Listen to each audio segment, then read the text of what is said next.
Blood group, genetic disorder या pedigree analysis, इनके जो भी हमारे न्यूमेरिकल है बच्चों को दिक्कत होती है। तो आज की वीडियो बहुत इंपॉर्टेंट है क्योंकि कंसेप्ट के साथ साथ न्यूमेरिकल प्रैक्टिस करेंगे। हेलो बच्चों, कैसे हो आप? आज की वीडियो आपके लिए बहुत इंपॉर्टेंट होने वाली है क्योंकि आज की वीडियो में हम न्यूमेरिकल प्रैक्टिस करेंगे अपनी जेनेटिक्स यूनिट। तो यह हमारा डे 1 है बायोलॉजी न्यूमेरिकल्स का और डे 1 में जेनेटिक्स न्यूमेरिकल करने वाले हैं। अब जेनेटिक्स इतनी इंपॉर्टेंट यूनिट है, आप जानते हो यहाँ पे कंसेप्चुअल क्वेश्चंस और उसके साथ साथ न्यूमेरिकल आने की प्रोबेबिलिटी बढ़ जाती है। तो आज की वीडियो में जेनेटिक्स के सारे कंसेप्ट के न्यूमेरिकल कर लेंगे क्योंकि बच्चों को प्रॉब्लम होती है dihybrid cross, trihybrid, हमारा ब्लड ग्रुप, जेनेटिक डिसऑर्डर या पेडिग्री एनालिसिस, इनके जो भी हमारे न्यूमेरिकल है बच्चों को दिक्कत होती है। तो आज की वीडियो बहुत इंपॉर्टेंट है क्योंकि कंसेप्ट के साथ साथ न्यूमेरिकल प्रैक्टिस करेंगे और इस तरीके से प्रैक्टिस करेंगे कि कोई भी टाइप का न्यूमेरिकल बचे ना और आप पूरा स्कोर करो जेनेटिक्स न्यूमेरिकल में। तो पूरे शिद्दत से हम ये वीडियो फॉलो करेंगे और सारे के सारे न्यूमेरिकल सॉल्व करते हुए जाएंगे। ठीक है, तो आज की वीडियो शुरू करते हैं। हमारा पहला चैप्टर है प्रिंसिपल ऑफ इनहेरिटेंस, जहां से हमारा पहला क्वेश्चन है।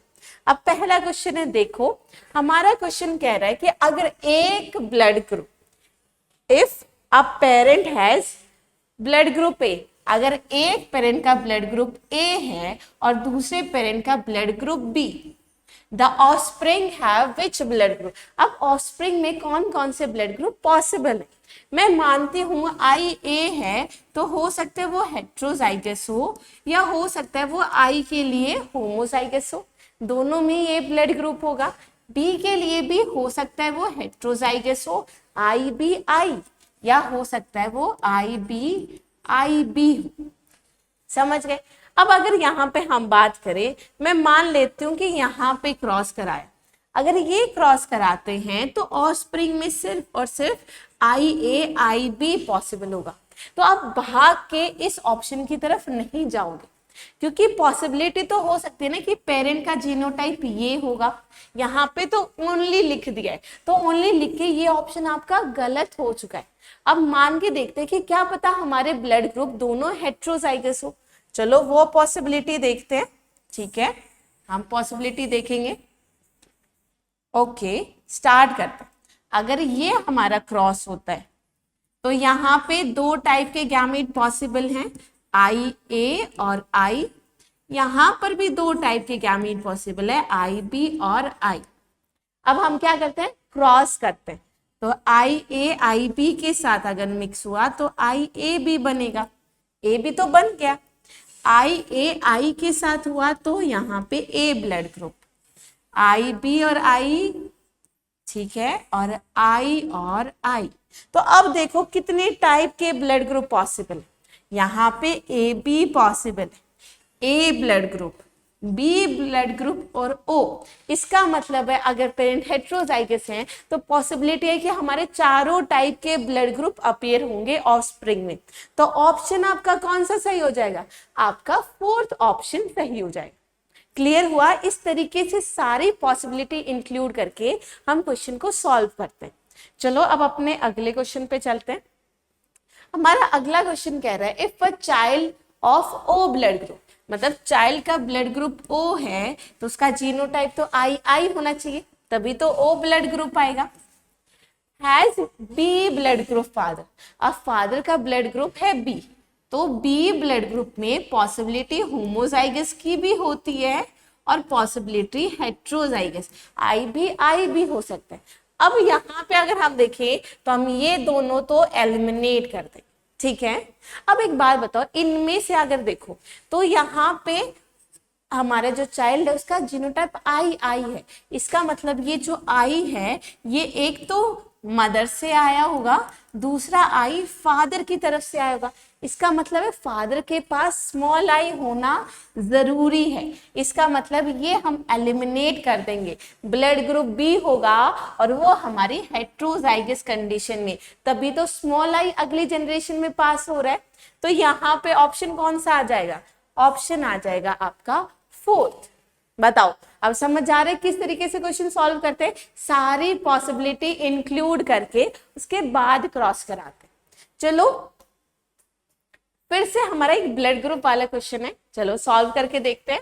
हमारे में कह रहा है अब man with blood group B, a man with blood group B marries a female with blood group A. The first child is having blood group B. What is the genotype of the child? चलो solve करते हैं। अगर man का blood group B है तो वो ये possibility हो सकती है, होमोजाइगस भी हो सकता है, हेट्रोजाइगस भी। उसकी शादी होती है एक फीमेल के साथ जिसका ब्लड ग्रुप है A। अब फीमेल हमारी होमोजाइगस भी हो सकती है और हेट्रोजाइगस भी। चलो सारी पॉसिबिलिटी हम लेंगे। अगले में दे रखा है कि ब्लड ग्रुप बी आता है, हमारे जो चाइल्ड है उसका ब्लड ग्रुप आया बी, ठीक है। उसका जीनोटाइप पूछा गया। अगर यहाँ पे जीनोटाइप के केस में देखें तो बताओ ब्लड ग्रुप बी कैसे पॉसिबल है?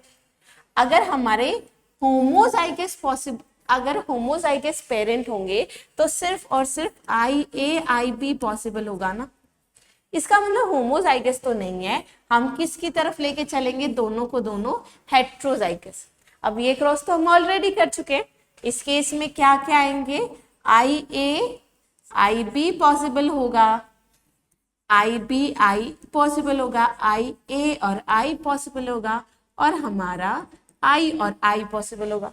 अब यहाँ पे ब्लड ग्रुप B है और वो ब्लड ग्रुप B क्या होगा? हमारा हेट्रोजाइगस। तो ऑप्शन अपना थर्ड आ जाएगा। ऑप्शन अपना थर्ड।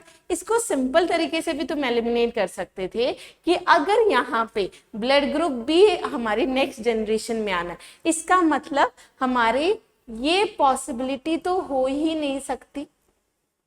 क्यों नहीं हो सकती? इसका मतलब फीमेल के पास से IB आना चाहिए था, पर फीमेल का तो ब्लड ग्रुप A है ना, तो उसके पास IB वाला एलील पॉसिबल ही नहीं है। तो ये हमारा एलिमिनेट हो जाता और अपना ऑप्शन सीधा सीधा बचता ऑप्शन 3, ठीक है। चलो अब अगले क्वेश्चन पे चलते हैं। अगला क्वेश्चन बच्चा बहुत टिपिकल है, थोड़ा सा घुमा के पूछा गया, ठीक है। देखो, a genotype of father and child are, मतलब फादर का जीनोटाइप दे रखा है ये और चाइल्ड का जीनोटाइप दे रखा है ये। हमसे पूछा गया है कि ब्लड ग्रुप ऑफ मदर की कौन कौन से जीनोटाइप और फिनोटाइप पॉसिबल है। अब ध्यान से देखना, अगर मैं यहाँ पे बात करूं, अगर मैं मानूं कि जो फादर हैं उन्होंने अपना IA दिया है चाइल्ड को, ठीक है। उन्होंने अगर IA दिया, इसका मतलब है मदर से I आया होगा, स्मॉल I आया होगा। अब यहाँ पे कौन कौन सी पॉसिबिलिटीज है? हो सकता है मदर हमारी ये हो सकता है मदर हमारी ये हो, या हो सकता है मदर हमारी ये हो। ये टाइप के जीनोटाइप पॉसिबल है ना, अगर ये मदर से आता है, ठीक है। तो ये हमारी पॉसिबिलिटी 1 है। पॉसिबिलिटी 2 देखेंगे आप, देखो पॉसिबिलिटी 2, अगर फादर हमारे ये हैं और हमारे जो सन है वो है ये, तो ये भी तो हो सकता था कि फादर ने स्मॉल I दिया हो नेक्स्ट जनरेशन में, हो सकता है ना। इसका मतलब है कि मदर ने क्या दिया होगा? IA दिया होगा मदर ने, ठीक है। अब यहाँ पे कौन कौन से जीनोटाइप पॉसिबल है? हो सकता है ये हो सकता है ये हो, तभी तो IA होगा, या हो सकता है हमारे पास IA हो। तो यहाँ पे भी ये पॉसिबिलिटी हो सकती है मदर की। अब इसमें एलिमिनेट कर दो कि ये तो हमारे दोनों में आ रहा है, तो एक को हम एलिमिनेट कर देंगे। अब देखो कितने टाइप के जीनोटाइप पॉसिबल है मदर के। जीनोटाइप कौन कौन पॉसिबल है? 1 2 3 4 5, 5 टाइप के जीनोटाइप पॉसिबल है। तो यहाँ पे अपना ऑप्शन 3 में जा रहा है। कितने टाइप की पॉसिबिलिटीज है फिनोटाइप की? ये तो ब्लड ग्रुप A होगा, ये blood group B, O, A और AB। इसका मतलब A तो ऑलरेडी काउंट हो गया। कितने टाइप के पॉसिबल हैं? 1 2 3 4, 4 टाइप के फिनोटाइप पॉसिबल हैं, तो ऑप्शन अपना 3 होगा।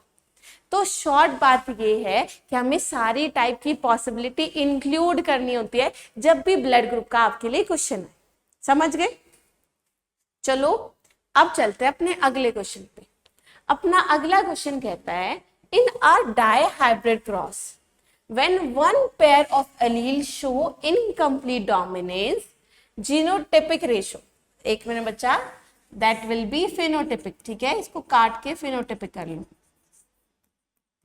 Okay, phenotypic ratio comes to, अब ये हमारा क्वेश्चन है और मैं कहूंगी ये हमारा एक डिफिकल्ट क्वेश्चन, लेकिन सॉल्व करने का तरीका समझो।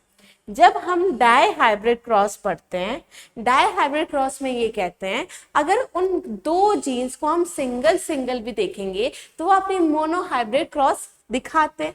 मतलब क्या हुआ, अगर जीन ए और जीन बी है, ठीक है, मैंने कहा हमारी पॉसिबिलिटीज हैं, मैं सिर्फ एग्जाम्पल देकर कह रही हूं, ठीक है। नॉर्मल केस में डाई हाइब्रिड में सेल्फिंग कराते थे और यहाँ पे पॉसिबिलिटी आती थी 9:3:3:1, ठीक है। ये 9:3:3:1 कैसे आया? यहाँ पे हम क्या करते हैं, हमारा जीन ए फिनोटिपिक रेशो क्या दिखाता था, मोनो हाइब्रिड फिनोटिपिक रेशो 3:1 और जीन बी भी 3:1। तो हम क्या करते थे, इसको मल्टीप्लाई करते थे, 1 का 1 1 3 3 1 3 3 3 9। इसी तरीके से तो डाई हाइब्रिड क्रॉस आई थी, समझे? इसी तरीके से। अब यहाँ पे थोड़ा घुमा के दे दिया है। अब यहाँ पे कह रहा है कि एक तो इनकम्प्लीट डोमिनेंस दिखा रहा है और दूसरा नॉर्मल डोमिनेंस। इसका मतलब है अगर हमारे इस तरीके से हम सेल्फिंग कराते हैं, ठीक है, मैं मानती हूं हमारा ए क्या दिखाएगा, इनकम्प्लीट डोमिनेंस। तो अगर इस केस में आप इनकम्प्लीट डोमिनेंस दिखाते हो तो हमारे क्या क्या पॉसिबिलिटीज हैं, इनकम्प्लीट डोमिनेंस में फिनोटिपिक रेशो क्या आती थी, 1:2:1। अगर दूसरा जीन हमारी नॉर्मल हमारी कंप्लीट डोमिनेंस दिखाता था तब फिनोटिपिक रेशो क्या आती थी, 3:1। अब दोनों जीन्स को क्या कर देंगे, मल्टीप्लाई कर देंगे। मल्टीप्लाई करो 1:2:1 को 3:1 से, तो 1 यहाँ पे 2 फिर 1 3 6 3। तो अब अपनी रेशो क्या आएगी, अपनी रेशो आएगी 3:6:3 1 to 1। तो अब जहां पे भी डाई हाइब्रिड, ट्राई हाइब्रिड या एक से ज्यादा जीन हो तो एक एक जीन की हमें प्रोबेबिलिटी निकालनी है और मल्टीप्लाई करते हुए जाना। तो इस मेथड से आप डिफरेंट डिफरेंट टाइप की रेशो निकाल सकते हो जीन के बेसिस पे, ठीक है। अब आगे हम और प्रैक्टिस करेंगे, आपको और क्लियर होगा। चलो अगला क्वेश्चन देखते हैं। Next question is from linkage. अब लिंकेज भी बहुत इंपॉर्टेंट है। यहाँ पे देखो हमसे बोला गया है एक ऐसा क्रॉस है जहां पर homozygous for A B crosses with wild type. In this cross 700 out of 1000 individuals were parental type. तो हमसे डिस्टेंस पूछा गया है बिटवीन ए एंड बी। अब जब जहां पे डिस्टेंस पूछा जाए दो जीन्स के बीच में, इसका मतलब है हमें रिकॉम्बिनेशन फ्रीक्वेंसी निकालनी। क्या निकालनी है, रिकॉम्बिनेशन फ्रीक्वेंसी, क्योंकि हमारी रिकॉम्बिनेशन फ्रीक्वेंसी डायरेक्टली प्रोपोर्शनल होती है डिस्टेंस बिटवीन जीन्स, अब रिकॉम्बिनेशन फ्रीक्वेंसी कैसे निकालो? रिकॉम्बिनेशन फ्रीक्वेंसी का फॉर्मूला है RF equals to number of recombinants divided by total progeny into 100। तो इस तरीके से हम क्या निकालते थे, रिकॉम्बिनेशन फ्रीक्वेंसी। अब यहां पे बता दो, क्वेश्चन में दे रखा है कि 700 out of 1000 are parental.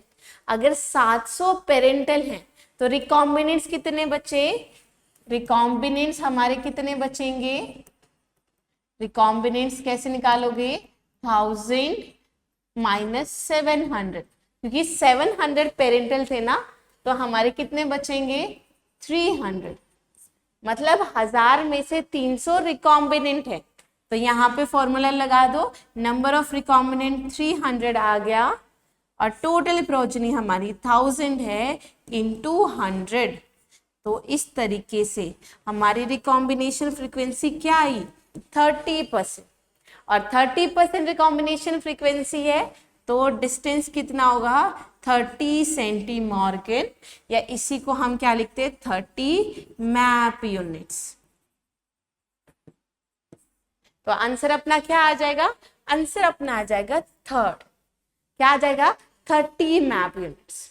Okay, इस तरीके से जब हमें डिस्टेंस पूछा जाए, हमें रिकॉम्बिनेशन फ्रीक्वेंसी निकालनी है अपने इस फॉर्मूला से।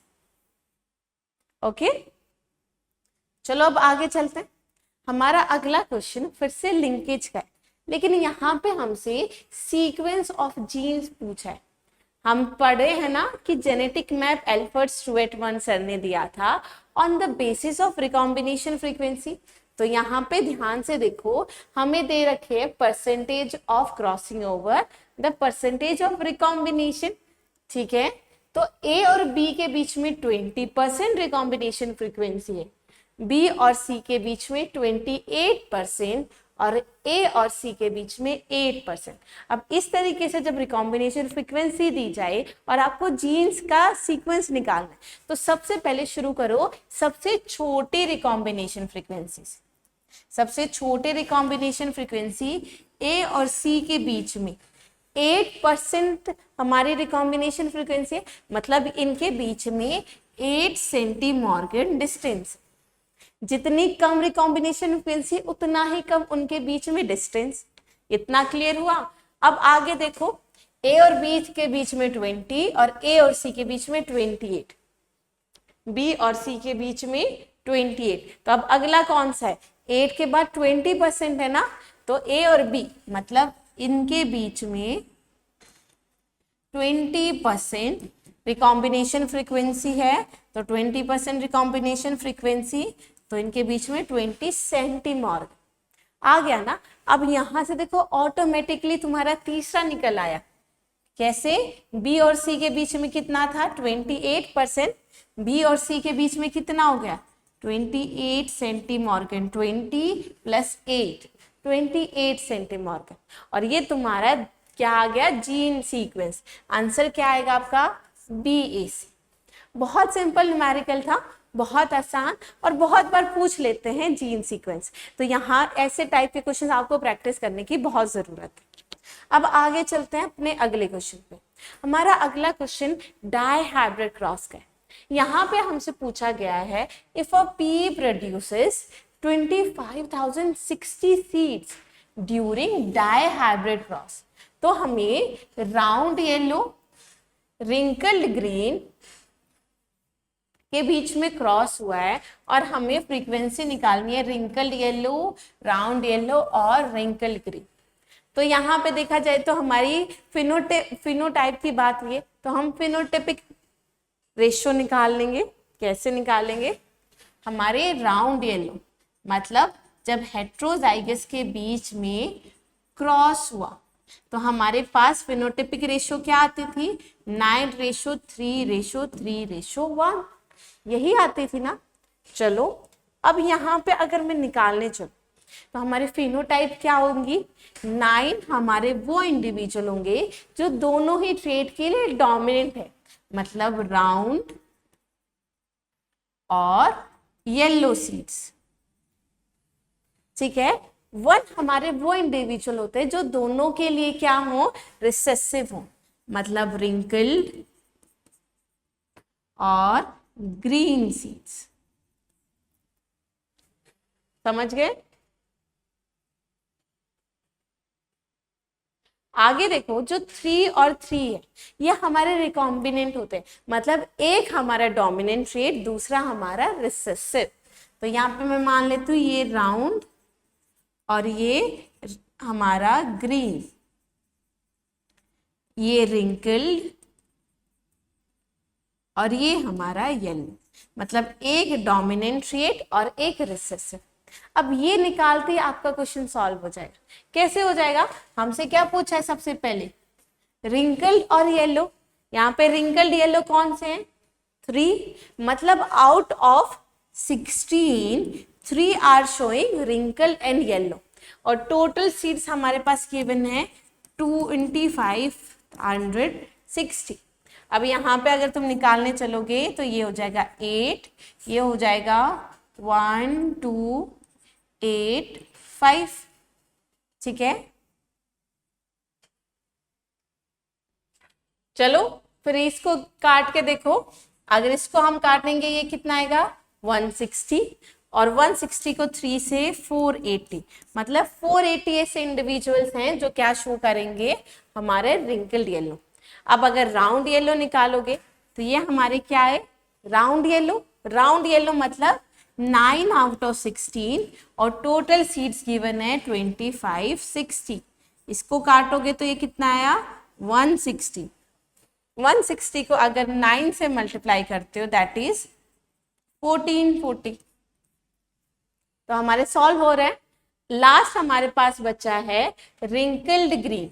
रिंकल ग्रीन ऐसे इंडिविजुअल दोनों ही क्या दिखाएं? रिसेसिव, मतलब 16 में से 1 जो है वो क्या दिखाएगा? दोनों रिसेसिव। तो हमारे कितने आ जाएंगे? हमारा काट के देखोगे तो 160। तो इनके नंबर क्या आ गया? 160। तो ऑप्शन क्या आ गया? सेकंड। इस तरीके से जब फिनोटाइप निकालना हो तो हमें फिनोटाइपिक रेशियो की हेल्प लेनी होती। आगे चलते हैं। नेक्स्ट क्वेश्चन हमारे पास फिर से लिंकेज का है और जीन सीक्वेंस निकालनी है, बहुत आसान है, ठीक है। चलो करके देखो। यहाँ पे देखो सबसे कम डिस्टेंस हमें दे रखा है P और Q के बीच में 4 यूनिट का है। तो P और Q के बीच में 4 यूनिट का डिस्टेंस है। P और R के बीच में 11 यूनिट्स का और Q और R के बीच में 7। अब हमारा 7 छोटा या 11? 7। तो हम फिर 7 के साथ चलेंगे। Q और R के बीच में कितना है? 7। और P और R के बीच में ऑटोमेटिकली निकल आया कितना? 7 + 4 दैट इज 11। तो अपने पास ऑप्शन आ गया जीन सीक्वेंस। ये जीन सीक्वेंस आ गया ना, पर ध्यान दो जब P और Q के बीच में कम डिस्टेंस है और Q और R के बीच में ज्यादा, तो P और Q को पास में दिखाओगे ना। इन दोनों ऑप्शन में Q को एकदम सेंटर में दे रखा है, Q को थोड़ा पास होना चाहिए किसके? P के, तभी तो उनके बीच में कम डिस्टेंस है। तो अपना अप्रोप्रिएट ऑप्शन होगा थर्ड ऑप्शन। कौन सा ऑप्शन होगा? थर्ड ऑप्शन होगा। चलो नेक्स्ट क्वेश्चन पे। How many type of gametes are possible in a plant with genotype this? जब हमें नंबर ऑफ या टाइप ऑफ गैमेट निकालना है, जब हमें क्वेश्चन में टाइप ऑफ गैमेट निकालना होता है तब हम फॉर्मूला लगाते 2 की पावर n। और जब भी 2 की पावर n निकालोगे तो ये जो n है, n शोज हेट्रोजाइगस, ऐसे जीन जो हेट्रोजाइगस कंडीशन में प्रेजेंट है, ठीक है। तो ये हमारे पास जीनोटाइप है। कितनी heterozygous? Capital A small a, एक हेट्रोजाइगस। स्मॉल बी तो होमो है, स्मॉल सी ये भी होमोजाइगस है। कैपिटल D स्मॉल d, तो दो हमारे पास क्या आ गई? Heterozygous condition. तो 2 की पावर हो जाएगी 2। आंसर कितने टाइप के गैमेट पॉसिबल है? 4 टाइप के। ऑप्शन अपना फोर्थ हो जाएगा। समझ गए? बहुत आसान question. Next question we have is in F2 generation of Mendelian dihybrid. फिर से डाइहाइब्रिड क्रॉस है, तो यहाँ पे हमारे पास कुछ स्टेटमेंट्स गिवन है, हमें बताने कौन सी स्टेटमेंट हमारी सही है। चलो देखते हैं। अगर यहाँ पे हम बात करें तो हमारे क्या रेशियो थी? Phenotypic ratio 3:3:1, right. अगर यहाँ पे बात करें टॉल प्लांट्स और वॉयलेट फ्लावर, अब टॉल प्लांट्स और वॉयलेट फ्लावर की बात करें तो ये हमारे इंडिविजुअल्स थे, टॉल प्लांट्स और वॉयलेट फ्लावर, ठीक है। चलो एक बार इसको सिंपल वे में समझते हैं। चलो इनकी फिनोटाइप लिख देते हैं। हमारे पास ये होंगे टॉल और ये होंगे वॉयलेट। ये हमारे मान लेते हैं टॉल और दूसरा हमारा रिसेसिव मतलब वाइट फ्लावर। ये हमारा क्या होगा? ड्वार्फ और दूसरा वॉयलेट। ये हमारे दोनों के लिए रिसेसिव, ड्वार्फ और वाइट। ये थी ना हमारे फिनोटाइपिक रेशियो। अगर ये फिनोटाइपिक रेशियो है तो अब बताओ इसमें टॉल कौन कौन से है? ये दोनों ही टॉल है। टॉल कितने आ गए? 12। सही बात है ना। वॉयलेट फ्लावर कौन कौन से हैं? ये वॉयलेट फ्लावर है, ये भी वॉयलेट फ्लावर है। 9 + 3 तो ये कितने आ गए? 12। मतलब टॉल और वॉयलेट जो दोनों ही फिनोटाइपिकली क्या है? डोमिनेंट है। उनकी रेशियो क्या आई? 1:1 आई। तो अपने ये बिल्कुल ही सही, गलत नहीं। अब अगला देखो, ratio of parental and non parental. अब पेरेंटल होते हैं या तो दोनों के लिए डोमिनेंट या दोनों के लिए रिसेसिव। तो रेशियो पेरेंटल हमारे 10 और ये आपस में क्या है? ये हमारे नॉन पेरेंटल। तो रेशियो तो 10:9 आनी चाहिए थी ना। सॉरी, ये क्या आनी चाहिए थी? 10:6। तो ये तो 115 कह रहा है, तो ये क्या हो गया? गलत हो गया। आगे देखो, recombinant plants are obtained in 1:1 frequency. Recombinant कौन कौन से? ये भी रिकॉम्बिनेंट है और ये भी रिकॉम्बिनेंट है। रिकॉम्बिनेंट्स की आपस में रेशियो क्या है? 3:1, जिसको हम क्या लिख सकते हैं? 1:1। तो ये भी ऑप्शन अपना सही है। तो अपना करेक्ट आंसर आ जाएगा more than 1 is correct. Option 4 सही हो जाएगा। क्लियर हो गया? चलो अब आगे चलते हैं। Find out the frequency of this. अगर इन दोनों पेरेंट्स के बीच में क्रॉस होता है, ऐसे टाइप के क्वेश्चन आपने बहुत देखे होंगे। कोई लंबा मेथड इस्तेमाल नहीं करना है। ये मत देखना कितने टाइप के जीन्स देती है, इतने नंबर ऑफ जीन्स तो बहुत लंबा मेथड होगा। नहीं, बहुत आसान है, बहुत आसान है समझने की। जब भी तुम्हारे पास एक से ज्यादा जीन आ जाए ना, तो जीन को निकालोगे, उनको मल्टीप्लाई करते हुए जाओगे। जैसे रेशियो में किया था वैसे यहाँ पे प्रोबेबिलिटी में करोगे। कैसे? सबसे पहले ए जीन उठाओ। एक पेरेंट के पास हेट्रोजाइगस कंडीशन है, वो ये दोनों टाइप के गैमेट बनाएगा। दूसरे भी हमारे यही टाइप के गैमेट बनाएगा, वो भी हेट्रोजाइगस है। तो हमारे पास क्या क्या आ गया? ये आई ना हमारी रेशियो, जीनोटाइपिक रेशियो। हमसे पूछी गई है प्रोबेबिलिटी ऑफ हेट्रोजाइगस। तो प्रोबेबिलिटी हेट्रोजाइगस क्या आएगी? 2/4। तो यहां पे लिख दोगे 2/4। समझ गए? ये ए जीन हो गया। अब बी जीन उठाओ। ये हमारा बी जीन, दोनों ही क्या है? होमोजाइगस है। वो भी बी जीन बनाएगा, दूसरा पेरेंट भी, वही पुनेट स्क्वायर। तो हमारे सिर्फ और सिर्फ ये टाइप पॉसिबल है। तो हमारा स्मॉल बी की फ्रीक्वेंसी क्या आएगी? 1।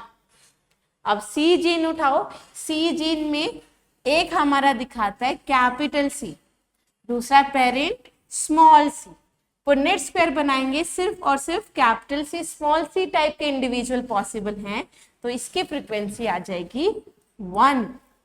कितना इजी है, कितना सिंपल है। आगे देखो, हमारे पास स्मॉल डी और कैपिटल डी स्मॉल डी, ये दो हमारे पेरेंट्स का अगर हम क्रॉस कराते हैं तो ये हमारा हेट्रोजाइगस है। तो ये हमारे 2 टाइप के गैमेट बनाएगा। होमोजाइगस सिर्फ और सिर्फ स्मॉल टी टाइप का गैमेट बनाएगा। पॉसिबल क्या क्या आ जाएंगे?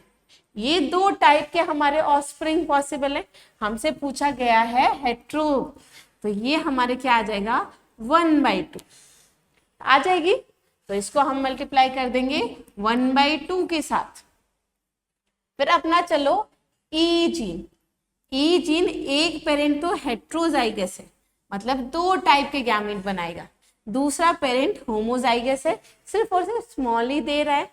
तो फिर से हम यहाँ पे क्रॉस करके पुनेट स्क्वायर देखेंगे। हमसे क्वेश्चन में स्मॉल ई की प्रोबेबिलिटी पूछी है, तो स्मॉल ई क्या आएगी 1/2। तो अब मल्टीप्लाई कर दो 1/2 के साथ। अब इसको मल्टीप्लाई करके देखेंगे तो दिस इज 2/2, 2 ज़ा 4, 4 4 ज़ा 16, तो हमारी क्या आ जाएगी 1/8। तो क्या आ गई 1/8। इसको परसेंटेज में निकालने के लिए इंटू 100 कर दो और ये क्या आ गई आपकी 12.5%। 12.5% आंसर अपना सेकंड हो गया। ऐसे टाइप के क्वेश्चन में बहुत बच्चे डर जाते इतने नंबर ऑफ जीन्स देख के। हमें एक एक जीन उठा के चलना है और हमें मल्टीप्लाई करते हुए जाना, ठीक है। आगे देखते हैं अपना अगला क्वेश्चन। हमारा अगला क्वेश्चन कहता है in a cross between two individual. अगर हमारे दो इंडिविजुअल जिनका ये जीनोटाइप है उनके बीच में क्रॉस करते हैं, that an offspring of heterozygous, तो हमारा हेट्रोजाइगस की प्रोबेबिलिटी क्या होगी सभी जीन्स के लिए, फॉर ऑल दीज जीन्स। देखो मैं तुम्हें क्रॉस बना के देती हूँ, क्रॉस बना के देती हूँ, इसी के बीच में सेल्फिंग करा रहे ना, तो ये हमारे दोनों पेरेंट्स ये हो गए और इसी के साथ मतलब सेम हमारा genotype, capital D small d, capital E small e, capital F cap small f, इन दोनों के बीच में क्रॉस पूछा है। और हमने पूछा है ऐसे इंडिविजुअल जो सभी के लिए क्या हो हमारे हेट्रोजाइगस, तो सारे जीन्स के लिए हेट्रोजाइगस, इसकी प्रोबेबिलिटी पूछी है आपसे।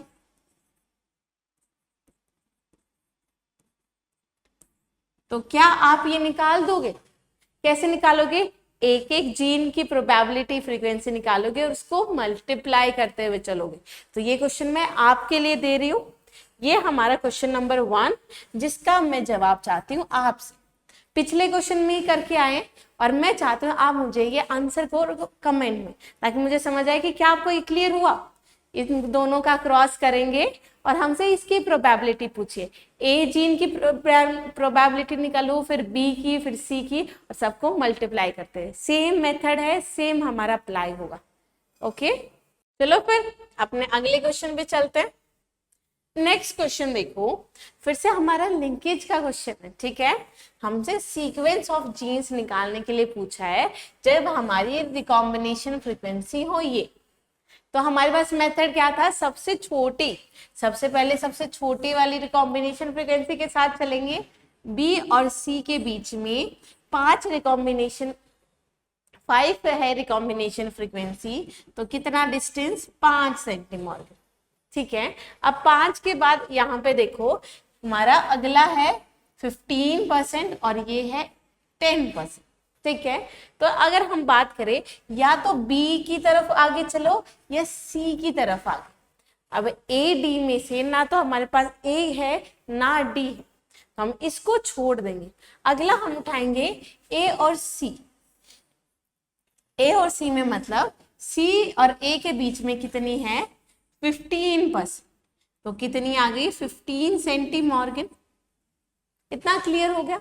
अब अगर आगे देखें ए और बी के बीच में गिवन है, ए और बी के बीच में कितना आ गया 20 सेंटीमॉर्गन, मतलब हम सही ट्रैक पे, कुछ गड़बड़ नहीं हो रही।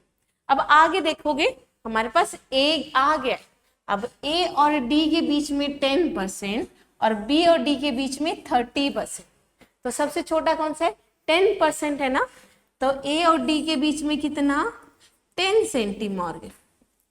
और हमसे पूछा गया है बी और डी के बीच में 30, तो 20 + 10, बी और डी के बीच में कितना आ गया 30 सेंटीमॉर्गन। तो आपके पास जीन सीक्वेंस निकल आया। अपना ऑप्शन कौन सा होगा? अपना ऑप्शन कौन सा होगा? बी और डी, BCAD, बस उल्टा करके लिखा है BCAD। ऑप्शन अपना थर्ड हो गया। समझ गए? चलो अपने अगले क्वेश्चन पे। Next question we have heterozygous round seeded pea plant is self, मतलब हेट्रोजाइगस प्लांट है, ठीक है, out of a population of 8,000, what proportion of progeny will have large starch grain size?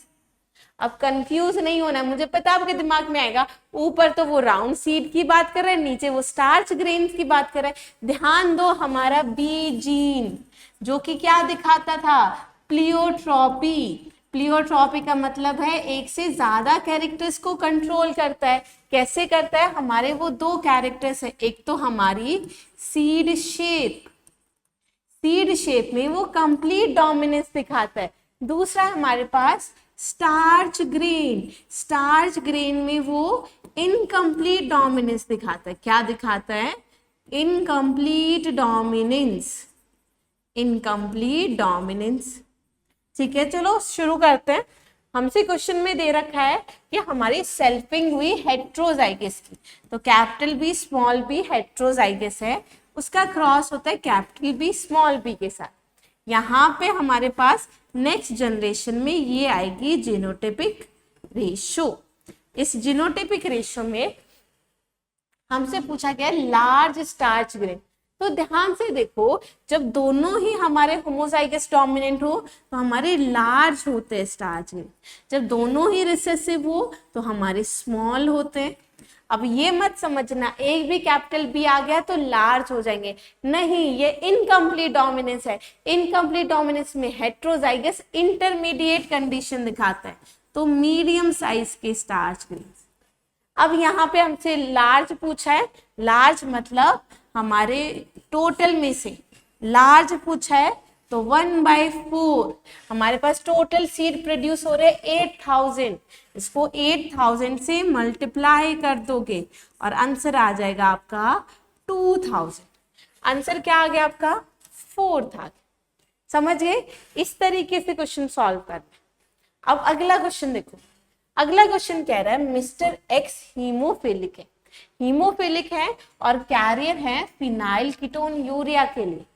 What percentage of sperms possess defective allele for both trait?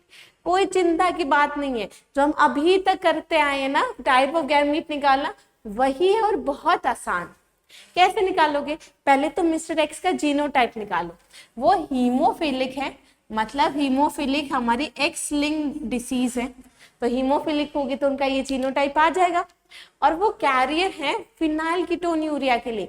Phenyl ketone urea एक autosomal recessive है, career है मतलब वो heterozygous condition दिखा रहे हैं, तो ये मिस्टर एक्स का जीनोटाइप आ गया। अब जीनोटाइप तो ये है, स्पर्म में प्रोबेबिलिटी पूछी है, प्रोबेबिलिटी पूछिए ऐसे गैमेट की जो दोनों के लिए क्या हो, डिफेक्टिव हो, मतलब XH और ये, इसकी प्रोबेबिलिटी पूछिए क्या होगी।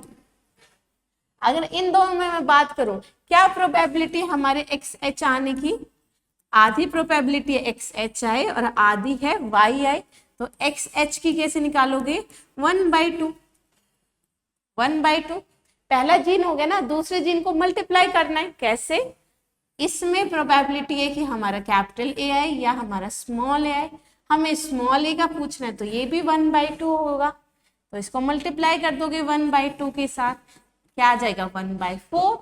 1/4 को 100 से करोगे तो हमारे पास फ्रीक्वेंसी आ जाएगी कितनी, 25%। आंसर अपना 1 हो जाएगा।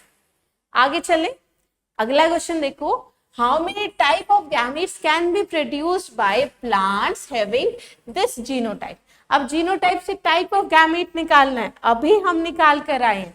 फॉर्मूला है हमारे पास 2 की पावर n, 2 की पावर n में n क्या है, हेट्रोजाइगस कंडीशन, ये भी हेट्रोजाइगस 1 2 3 4 और 5, 5 ऐसे जीन हैं जो हेट्रोजाइगस कंडीशन दिखा रहे हैं, तो हमारे पास n क्या हो जाएगा 5, 2 की पावर 5 कितना आएगा 32। कितने टाइप के गैमीट्स पॉसिबल हैं, 32 टाइप के गैमीट पॉसिबल। क्लियर हो गया, अगले क्वेश्चन पे चलेंगे। How many type of gametes will be produced by genotype this. कितने टाइप के गैमीट होंगे, last 2 gene show complete linkage. अब जहां पे कंप्लीट लिंकेज आ गया तो मतलब यहां पे समझो, अगर दो जीन्स कंप्लीटली लिंक्ड है, if two genes are completely linked, अगर वो कंप्लीटली लिंक्ड हैं तो वो किसकी तरह बिहेव करेंगे, will behave as single gene, तो वो सिंगल जीन की तरह बिहेव करेंगे। इसका मतलब है अगर आपके पास इंडिविजुअल है capital A small A capital B small b, A और B completely linked, completely linked, ठीक है, तो अब क्या होगा, अब ये सिर्फ दो टाइप के गैमीट बनाएंगे, हमारा कैपिटल ए कैपिटल बी और स्मॉल ए स्मॉल बी, समझे? चार टाइप के गैमीट होने चाहिए थे ना, दो हेट्रोजाइगस, नहीं, अब ये सिंगल जीन की तरह बिहेव करेंगे, यहाँ पे सिर्फ एक हेट्रोजाइगस कंडीशन काउंट होगी, समझे? अगर मैं यहाँ पे इस केस में बात करूं, अगर ये हमारा जीनोटाइप है और ये आपस में क्या दिखा रहे हैं, कंप्लीट लिंकेज, अब कंप्लीट लिंकेज दिखा रहे तो ये एक हेट्रोजाइगस और ये दूसरी हेट्रोजाइगस, तो यहाँ पे 2 की पावर हो जाएगी 2 और आंसर आएगा 4। थोड़ा तुम देख लो कैसे तुम्हारे टाइप ऑफ गैमीट बनेंगे। टाइप ऑफ गैमीट कौन कौन से पॉसिबल होंगे, यहां से कैपिटल ए हो सकता है, small b, capital C, capital D, ये पॉसिबल हो सकते हैं। Small a small b capital C capital D, ये हो सकता है, या ये दोनों हमारे रिसेसिव में हो, ये भी पॉसिबल है और ये भी पॉसिबल है। सिर्फ ये 4 टाइप के गैमीट पॉसिबल होंगे। इसका मतलब है यहाँ पे जो रिकॉम्बिनेंट बन रहा था ना, स्मॉल ए कैपिटल बी और कैपिटल ए स्मॉल बी, ये रिकॉम्बिनेंट्स नहीं बनेंगे अगर कंप्लीट लिंकेज है। कंप्लीट लिंकेज है तो रिकॉम्बिनेंट्स बनेंगे ही नहीं, दो जीन एक ही जीन की तरह एक्ट करेंगे, तो ऑप्शन अपना 4 आएगा। इस तरीके से सॉल्व करना होता है जब कंप्लीट लिंकेज आ जाए। अब चलेंगे अपने अगले क्वेश्चन पे। हमारा अगला क्वेश्चन है human male has linkage more than female. अब लिंकेज ग्रुप क्या है, ये टर्म थोड़ी नई लगती है बच्चों को। अब लिंकेज ग्रुप का मतलब समझो, जितने भी आपके पास नंबर ऑफ क्रोमोसोम है इन अ गैमीट, वो एक लिंकेज ग्रुप की तरह बिहेव करता है। अगर क्रोमोसोम 1 है तो इस पे जितने भी जीन होंगे उन्हीं के बीच में तो लिंकेज पॉसिबल है, तो वो एक लिंकेज ग्रुप हो गया। ऐसे ही दूसरा क्रोमोसोम, ऐसे ही तीसरा क्रोमोसोम। अगर मैं ह्यूमन की बात करूं, उसके पास हमारे पास 23 होमोलोगस क्रोमोसोम है, होमोलोगस पेयर, जिसमें से 22 तो ऑटोसोम्स हैं। और अगर मैं मेल की बात करूं तो उसमें 22 ऑटोसोम हैं, एक है X और एक है Y। जबकि फीमेल की बात करूं, फीमेल के पास 22 ऑटोसोम है प्लस हमारे पास X और X। तो यहाँ पे लिंकेज ग्रुप काउंट करो। लिंकेज ग्रुप अगर फीमेल की बात करूं तो ये तो 22 प्लस X पे जितने भी जीन्स होंगे वो एक लिंकेज ग्रुप का काम करेंगे ना। 22 प्लस X कितने लिंकेज ग्रुप, 23। अगर यहाँ पे मैं बात करूं ह्यूमन मेल की, ह्यूमन मेल के पास 22 तो ऑटोसोम्स हैं, वो जीन्स जो X पे हैं और वो जीन्स जो Y पर है, तो 22 plus X plus Y total हमारे लिंकेज ग्रुप होंगे 24 लिंकेज ग्रुप। तो ह्यूमन मेल के पास कितने लिंकेज ग्रुप हमारे ज्यादा हैं, 1। फीमेल में 23 हैं, मेल में 24 हैं। तो लिंकेज ग्रुप जब भी आपसे पूछा जाए तो आपको number of homologous chromosome pair याद करना, ठीक है। अब चलते हैं आगे। What are the chances of occurrence of 3 consecutive male child to a couple? बहुत आसान क्वेश्चन है। अगर प्रेगनेंसी हुई तो 0.5% चांसेस है मेल हो और 0.5% चांसेस है फीमेल हो। तो पहली प्रेगनेंसी में कितने परसेंट चांसेस है मेल होगा, 1/2, ठीक है। अगली प्रेगनेंसी में भी 0.5% चांसेस है, हाफ प्रोबेबिलिटी है मेल हो और हाफ क्या हो, फीमेल। हमसे फिर से मेल पूछा गया, अब मल्टीप्लाई कर दोगे 1/2 के साथ। अगली में भी हमारे पास हाफ हाफ प्रोबेबिलिटी है मेल और फीमेल चाइल्ड की, फिर से हमसे पूछा गया है मेल, तो 1/2, तो आंसर क्या आ जाएगा 1/8। हर एक प्रेगनेंसी में हाफ प्रोबेबिलिटी है कि हमारा मेल होगा और हाफ प्रोबेबिलिटी है फीमेल। 3 कंसेक्यूटिव प्रेगनेंसी की पूछी गई है तो मल्टीप्लाई कर दोगे। ऑप्शन अपना क्या आ गया, ऑप्शन आ गया अपना फर्स्ट ऑप्शन आ। देखो अगला क्वेश्चन क्या कह रहे हैं, अगला क्वेश्चन कहता है इन स्नैपड्रैगन। अब स्नैपड्रैगन नाम सुनते ही आपको समझ जाना चाहिए कि ये क्वेश्चन हमारे इनकम्प्लीट डोमिनेंस का है, क्योंकि इनकम्प्लीट डोमिनेंस में आपने क्या एग्जाम्पल पढ़ा था, स्नैपड्रैगन एंटीहेरेमाजोस फॉर ओक्लोक प्लांट। तो यहां से आपको सीधा सा क्लियर होना चाहिए कि ये हमारा इनकम्प्लीट डोमिनेंस है। चलो आगे देख लो, a pink flowered plant is test cross. ठीक है, पिंक फ्लावर प्लांट को टेस्ट क्रॉस कराया गया। अब पिंक फ्लावर का जीनोटाइप होता है कैपिटल आर स्मॉल आर, बिल्कुल हेट्रोजाइगस कंडीशन है तो पिंक फ्लावर दिखा रही थी। इस टेस्ट क्रॉस में हम क्रॉस कराते हैं रिसेसिव पेरेंट के साथ, तो स्मॉल आर हमारा रिसेसिव, तो ये था हमारा पिंक, इसको क्रॉस कराया गया व्हाइट के साथ, बिल्कुल सही है। What is the phenotypic probability in the progeny, हमारी प्रोजेनी में फिनोटाइप क्या होगी। चलो आगे देखो, ये बनाएंगे 2 टाइप के गैमेट, एक तो कैपिटल आर, दूसरा स्मॉल आर। यहाँ पे बनेगा सिर्फ और सिर्फ स्मॉल आर का। अब हम क्रॉस करा के देखेंगे, हमारे पास आए हैं कैपिटल आर स्मॉल आर,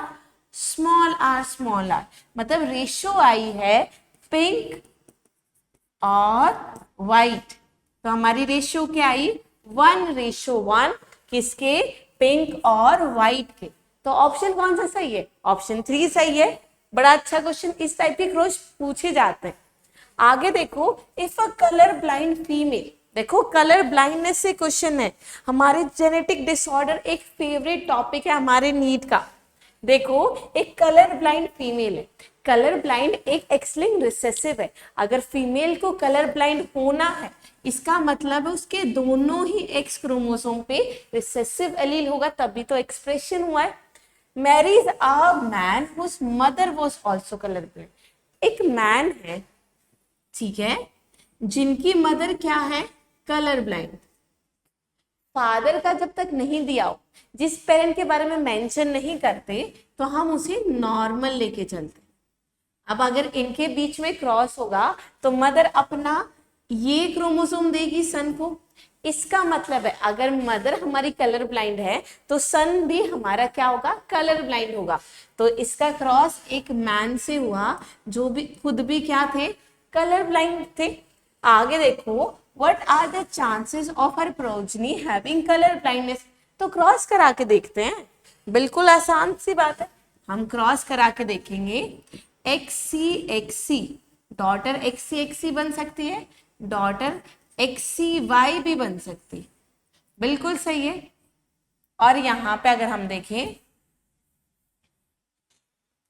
तो यही तो प्रोबेबिलिटी है, यहां से सिर्फ XC जाएगा, यहां से एक बार XC और एक बार XCY, मतलब देयर इज 100% प्रोबेबिलिटी की जो प्रोजनी है वो क्या होगी, कलर ब्लाइंड होगी। हमारी डॉटर्स भी कलर ब्लाइंड आ रही है और सन भी क्या आ रहे हैं, कलर ब्लाइंड। तो ऑप्शन ए अपना बिल्कुल सही हो गया। अगला क्वेश्चन भी कलर ब्लाइंडनेस से हम निकाल देंगे, कुछ मुश्किल नहीं है, बहुत आसान चीज। कलर ब्लाइंड मैन, अगर मैन कलर ब्लाइंड है तो वो उनके पास तो सिर्फ एक एक्स क्रोमोसोम है, उस पे हमारा डिसीज एलील होगा। Mary's a women who is homozygous for normal colour vision, मतलब वो नॉर्मल कलर विजन है, तो मतलब कोई भी हमारा recessive allele, colour blind allele present ही नहीं है। अब इसको क्रॉस कर देंगे, अब क्रॉस करके हमने देखा XCX और हमारे पास आया XY, बिल्कुल ये आता है। यहाँ पे पूछा गया है the probability of their son being colour blind, तो सन के बारे में पूछा गया है, तो सन क्या होंगे, सिर्फ और सिर्फ हमारा 0%, मतलब कोई भी सन कलर ब्लाइंड नहीं आया, तो ऑप्शन अपना क्या हो जाएगा, ऑप्शन हो जाएगा ए। दे आर 0% चांसेस कि हमारे सन कलर ब्लाइंड होंगे। हम देख रहे सन तो नॉर्मल है, आसान सा क्वेश्चन था। फिर आते पेडिग्री चार्ट। अब पेडिग्री के लिए मैंने आपके लिए एक वीडियो ऑलरेडी डाल दी है, तो वहां से आप पूरे के पूरे रूल सीख लेना और यहाँ पे हम अच्छे से प्रैक्टिस कर लेते हैं। तो चलो प्रैक्टिस करेंगे। यहाँ पे देखो हमारे पास एक चार्ट गिवन है, हमें बताना है कि कौन सा इनहेरिटेंस फॉलो कर रहा है। अगर यहाँ पे देखें तो इस चार्ट में तुम देखो allosomal recessive, allosomal recessive, X linked inheritance. X linked recessive में अगर हमारी मदर क्या है, अफेक्टेड, अफेक्टेड तो दोनों ही क्रोमोसोम पे रिसेसिव एलील होगा और वो अपना वो क्रोमोसोम सारे के सारे सन को देगी। और फादर से आ रहा है वाई, इसका मतलब है सारे के सारे सन क्या होने चाहिए थे, हमारे अफेक्टेड होने चाहिए थे। यही रूल है, if mother is colour blind all son must be colour blind. अगर वो एक्स लिंक्ड रिसेसिव है, ये फॉलो नहीं कर रहा, इसका मतलब ये डिसीज हमारी एक्स लिंक्ड रिसेसिव नहीं है, बिल्कुल हम एलिमिनेट कर देंगे। आगे देखो ऑटोसोमल रिसेसिव। ऑटोसोमल रिसेसिव देखो हमारे दोनों ही पेरेंट डिसीज हैं, मतलब दोनों के पास ही होमोजाइगस एलील है। अब दोनों ही डिसीज हैं तो हमारी प्रोजनी सारी क्या आनी चाहिए, स्मॉल ए स्मॉल ए। अगर सब स्मॉल ए आ गए तो उनके पास भी तो डिसीज होनी चाहिए थी, ऐसा नहीं दे रखा, इसका मतलब है ये भी क्या है हमारा इनकरेक्ट। तो हमारा ऑटोसोमल रिसेसिव ऑप्शन को भी हम हटा देंगे। आगे देखो एलोसोमल डोमिनेंट, मतलब एक्स लिंक्ड डोमिनेंट। अब एक्स लिंक्ड डोमिनेंट में एक रूल है, if father is affected all daughters must be affected. क्योंकि अगर फादर आपके अफेक्टेड हैं तो फादर अपना डिसीज क्रोमोसोम सारी की सारी डॉटर्स को देते हैं। अब बेशक वो हेट्रोजाइगस बने, बेशक वो हेट्रोजाइगस बने, पर एक भी डिसीज एलील आ गया तो डिसीज तो अपीयर होनी चाहिए थी ना। हमारी क्या है, एलोसोमल डोमिनेंट है, एक भी डोमिनेंट एलील आते ही डिसीज अपीयर होती है, ऐसा नहीं दे रखा।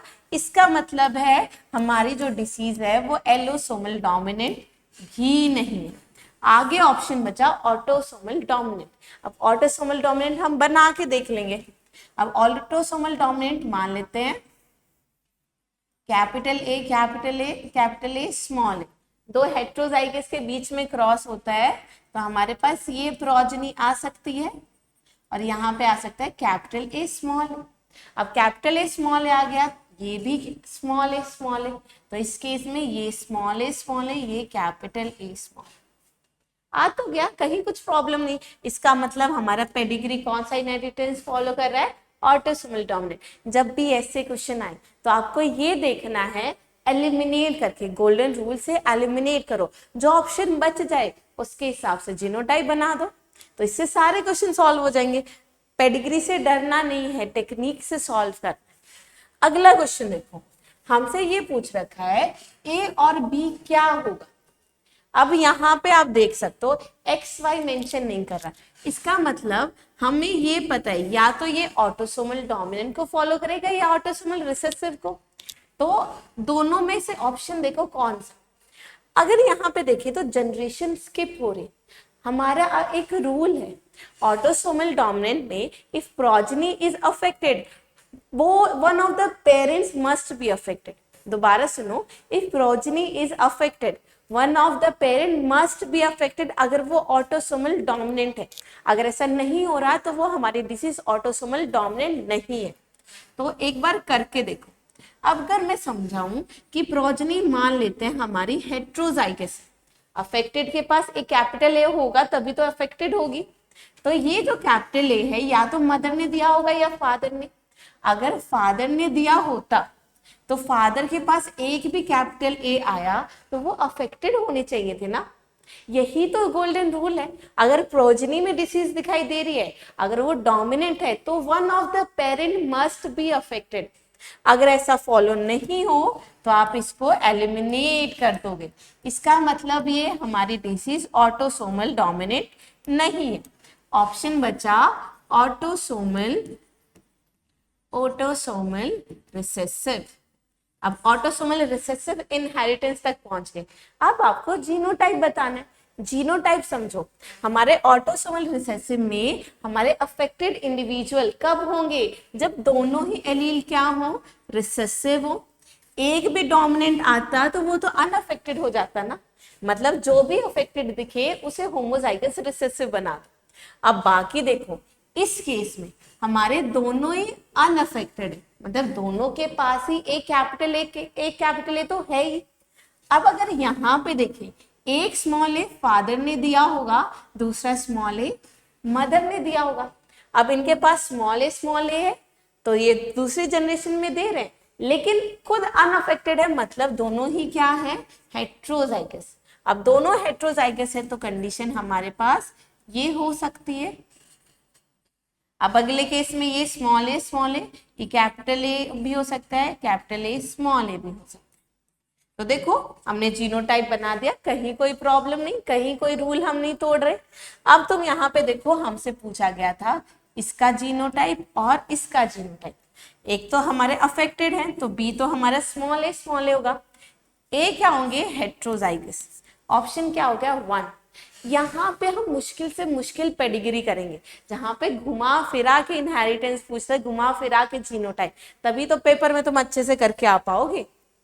अगला देखो, आगे हमारे पास एक चार्ट गिवन है, हमें बताना है ये कौन सा ट्रेट, मतलब कौन सा इनहेरिटेंस फॉलो कर रहा है। चलो देख लेते। अगर मैं वाई लिंक्ड की बात करूं, एक ऐसी डिसीज जिसका जीन वाई क्रोमोसोम पे, तो वो वाई क्रोमोसोम पे है, तो क्या फीमेल कभी अफेक्टेड हो सकती है? फीमेल होगी ही नहीं, क्योंकि उसके पास तो वाई क्रोमोसोम है ही नहीं। इसका मतलब ये वाई लिंक्ड तो नहीं, तो एलिमिनेट कर दोगे। ठीक है, आगे ऑटोसोमल डोमिनेंट। ऑटोसोमल डोमिनेंट का रूल अभी पढ़ाया था, if progeny is affected one of the parent must be affected. क्या इस केस में ये फॉलो हो रहा है? If progeny is affected, progeny affected है तो एक तो कैपिटल ए होना चाहिए, किसी ना किसी पेरेंट ने दिया होगा ना कैपिटल ए। अब ऐसा तो नहीं दिखाई दे रहा, मतलब ये ऑटोसोमल डोमिनेंट भी नहीं है, क्योंकि हमारी प्रोजेनी अफेक्टेड है और दोनों ही पेरेंट अनअफेक्टेड, मतलब ये हमारा केस नहीं।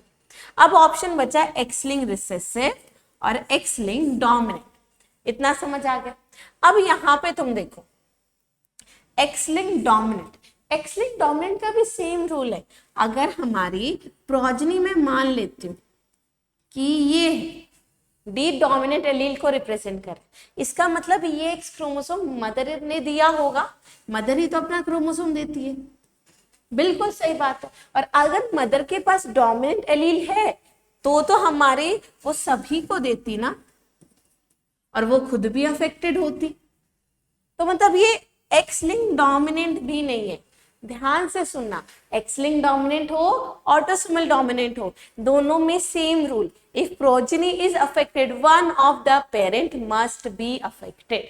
अगर ऐसा नहीं दिखाई दे तो आप उस ऑप्शन को एलिमिनेट कर दोगे, तो ये एक्स लिंक्ड डोमिनेंट भी नहीं है। बचा कौन सा, एक्स लिंक्ड रिसेसिव। अब तुम ऑप्शन तक तो पहुंच गए, अब बना के देख लो कितना ही टाइम लगेगा। हमारे एक्स लिंक्ड रिसेसिव में हमारे अफेक्टेड तो ये हो जाएंगे एक्सी एक्सी एक्सी एक्सी, अच्छा सॉरी मेल है ना, तो मेल के पास तो वाई होना चाहिए, X Y X Y X X. अब मेल अनअफेक्टेड है, मतलब मेल क्या होंगे, एक्स वाई। यहाँ पे जो डॉटर है वो डॉटर क्या होंगी, हेट्रोजाइगस, और ये क्या होंगे, एक्स वाई। ये क्या होंगे, एक्स सी एक्स और एक्स वाई। तुम देखो पूरा का पूरा तुम्हारा जीनोटाइप बन गया, पूरा जीनोटाइप बन गया, कोई रूल वायलेट नहीं हुआ, आंसर अपना 1, एक्स लिंक्ड इनहेरिटेंस। आगे देखो हमारे पास एक और पेडिग्री चार्ट, और हमसे पूछा गया है ये कौन से इनहेरिटेंस फॉलो कर रहा है। तो जो रूल मैंने अभी बताए थे सारे के सारे याद रखो और अप्लाई करते जाओ। हमारे पास है वाई लिंक्ड, अगर वाई लिंक देखें तो हमारी अफेक्टेड फीमेल दिखाई दे रही है, फीमेल के पास वाई क्रोमोसोम ही नहीं है तो डिसीज भी तो नहीं होगी, मतलब ये हमारा ऑप्शन नहीं। आगे देखो ऑटोसोमल डोमिनेंट, अगर ऑटोसोमल डोमिनेंट की बात करूं तो ऑटोसोमल डोमिनेंट में हमारी देखो जनरेशन स्किप हो रही है, progeny is affected but both parents are unaffected, तो रूल वायलेट हो गया ना। If progeny is affected one of the parent must be affected, इसका मतलब ये रूल भी वो फॉलो नहीं कर रहे, तो ये ऑटोसोमल डोमिनेंट भी नहीं है। तो इन सबको तो एलिमिनेट कर दिया। अब बच्चा एक्स लिंक्ड रिसेसिव और ऑटोसोमल रिसेसिव। अगर मैं एक्स लिंक्ड रिसेसिव की तरफ जाऊं, एक्स लिंक्ड रिसेसिव के होते हैं दो rules. If mother is affected all son must be affected, लिख लो। If mother is affected all son must be affected. दूसरा, if daughter is affected her father must be affected. समझो, अगर daughter affected है मतलब उसके दोनों एक्स क्रोमोसोम पे रिसेसिव एलील है। अब ये क्रोमोसोम एक तो फादर से आया होगा, एक हमारा मदर से आया होगा। अगर फादर के पास डिसीज क्रोमोसोम है तो वो खुद भी तो अफेक्टेड होने चाहिए थे ना, क्योंकि सामने तो वाई है, तो मतलब फादर मस्ट बी अफेक्टेड होने चाहिए थे। रूल हमारा फॉलो नहीं हो रहा, तो ऑप्शन को हम क्या करेंगे, एलिमिनेट कर देंगे। बच्चा हमारे पास ऑटोसोमल रिसेसिव। अब ऑटोसोमल रिसेसिव बना के देख लो, हमारे ये स्मॉल ए तभी तो डिसीज आई।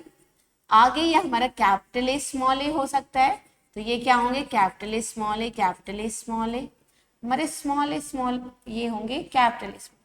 अब हो सकता है ये capital A small A, capital A small A हो, capital A small A, capital A small A, capital, ये सारी पॉसिबिलिटी हमने पूरा बना के देख लिया, कोई रूल वायलेट नहीं हो गया। ऑप्शन अपना 3 बिल्कुल सही। हमारा अगला क्वेश्चन देखो, a carrier female which possess gene for hemophilia on one X chromosome, एक एक्स क्रोमोसोम पे हीमोफिलिक जीन है और दूसरे पे क्या है, कलर ब्लाइंडनेस। मतलब इसका जीनोटाइप क्या होगा, XH और XC, यही तो होगा। एक पे H क्रोमोसोम, एक पे C, तो हमारी दोनों क्या है, कैरियर है। मैरी करते हैं किसके साथ, हीमोफिलिक मैन। हीमोफिलिक मैन है मतलब हमारे मैन के पास एक XH हमारा क्रोमोसोम है।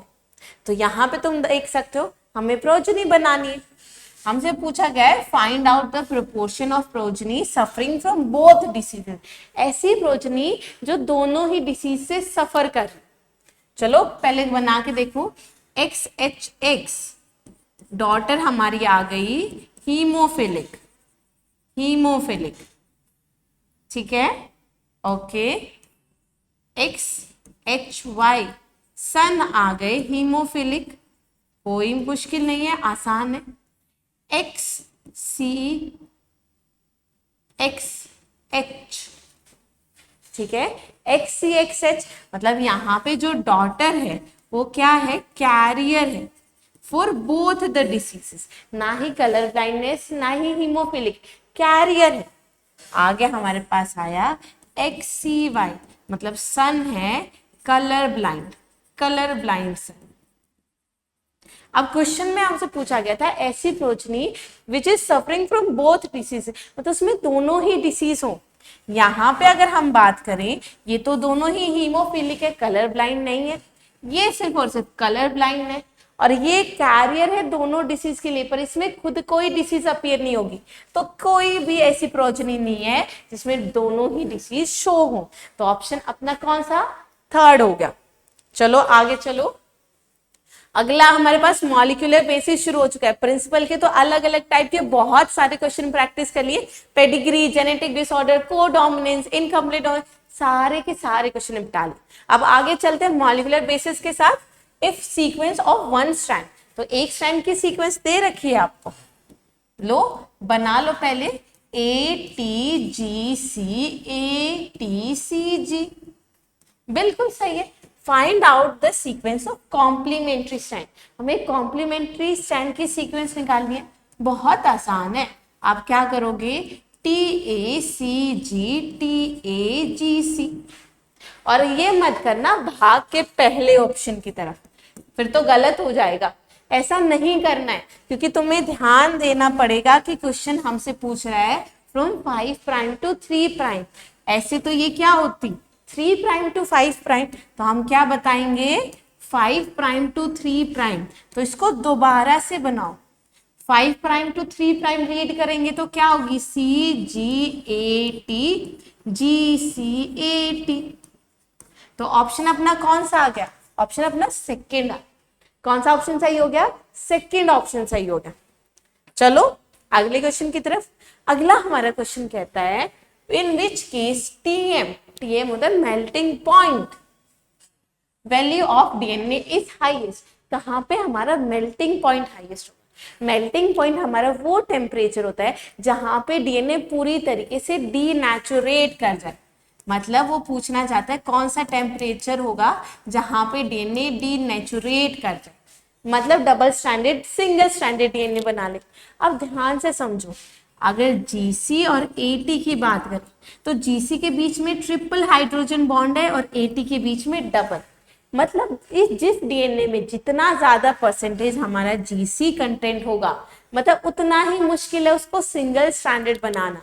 मतलब जिसमें हमारा जीसी कंटेंट ज्यादा होगा उतना ही उसका क्या होगा, मेल्टिंग पॉइंट, मतलब टीएम वैल्यू। तो यहाँ पे तुम क्वेश्चन देख सकते हो, यहाँ पे साइटोसिन 10% है, यहाँ पे 20, यहाँ पे ग्वेनिन 30, डीएनए विद 40% साइटोसिन, मतलब साइटोसिन 40% है तो ग्वेनिन भी कितनी होगी 40%, मतलब इस डीएनए में जीसी कंटेंट कितना हो गया 80%। क्या हो गया 80%। तो ऑप्शन फिर कौन सा सही होगा, फोर्थ। जितना ज्यादा जीसी परसेंटेज उतना ही ज्यादा मेल्टिंग पॉइंट। चलो अगले क्वेश्चन की तरफ। अगला क्वेश्चन देखो क्या कह रहा है, how many amino acid can be translated from the given sequence of nucleotide in mRNA if 6 nucleotide undergoes deletion. पहले देखो क्या दे रखी sequence, AUG, UGC, ACU, AUA, GCG, UAA, ये आपको सीक्वेंस दे रखी है। आपको ये दे रखा है कि हमारे 6th न्यूक्लियोटाइड, 6th न्यूक्लियोटाइड कौन सा है ये, अगर इसका डिलीशन हो जाता है तो कितने हमारे कोडोन्स ट्रांसलेट होंगे, कितने हमारे अमाइनो एसिड बने। तुम ध्यान से देखो, अगर ये हमारा क्या हो गया, डिलीट हो गया, तब इसको हम डिलीट कर देते हैं तो अगला कोडोन क्या बना है, अब AUG और अगला कोडोन बना है UGA, आगे CUA। तुम ध्यान दे सकते हो कि हमारा सेकेंड कोडोन ही क्या बन गया बच्चा लोग, स्टॉप कोडोन बन गया। क्या बन गया, स्टॉप कोडोन। अब इसकी वजह से तो मिथियोनिन आएगा लेकिन आगे कोई भी अमाइनो एसिड नहीं आएगा। जहां पे स्टॉप कोडोन आ जाता है उसके अगेंस्ट कोई अमाइनो एसिड नहीं होता, क्योंकि stop codon does not code for any amino acid. तो यहाँ पे सिर्फ और सिर्फ एक अमाइनो एसिड बना, तो ऑप्शन क्या होगा, ऑप्शन होगा सेकेंड, ऑप्शन होगा सेकेंड। अगला क्वेश्चन है हमारे पास, a normal DNA molecule is continuously replicating in N15 medium। एक नॉर्मल डीएनए मॉलिक्यूल है, मतलब वो खुद क्या है N14, वो रेप्लिकेट कर रहा है N15 तक इन फोर जनरेशन। तो आगे हमारे क्या होगा, N14 अलग हो जाएगा और सामने बनेगा N15, तो मतलब दो हाइब्रिड आ गए। एक और जनरेशन बना के देखो, फिर एक चीज बताऊंगी, एक और जनरेशन बना के देखिए, N14 वाले अलग हो गए और N15 वाले अलग हो गए। अब भी मीडियम N15 ही है तो सामने बना N15। अब यहां पे तुम देख सकते हो दो बने हाइब्रिड और दो बने हैवी। तो क्या कोई लाइट डीएनए अपीयर हो रहा है, नहीं होगा ना। जो लाइट वाली स्ट्रैंड थी उनके सामने तो हैवी वाले आएंगे, तो बार बार दो ही हाइब्रिड बनेंगे और बाकी के सारे हैवी। तो मतलब हमसे जो परसेंटेज ऑफ लाइटर डीएनए पूछा है वो तो आएगा ही नहीं। तो ऑप्शन क्या होगा, थर्ड ऑप्शन होगा। क्रुक था बच्चे भाग के हैवी ढूंढना शुरू करते हैं, यहाँ पे लाइट डीएनए के बारे में पूछा है। ठीक है, अब अगला क्वेश्चन देखो।